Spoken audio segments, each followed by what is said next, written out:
जिलापालଙ୍କ ସମ୍ମିଳନୀ କକ୍ଷରେ ଜିଲ୍ଲାସ୍ତରୀୟ 76ତମ ସାଧାରଣତନ୍ତ୍ର ଦିବସ ପାଳନ ପାଇଁ ପ୍ରାକ୍ ପ୍ରସ୍ତୁତି ବୈଠକ ଅନୁଷ୍ଠିତ।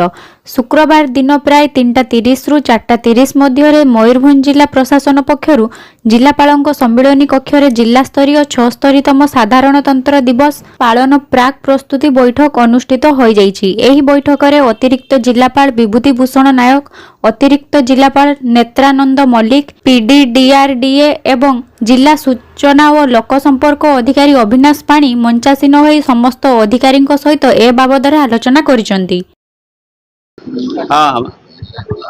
छतम साधारणतंत्र दिवस पालन प्राक प्रस्तुति बैठक आज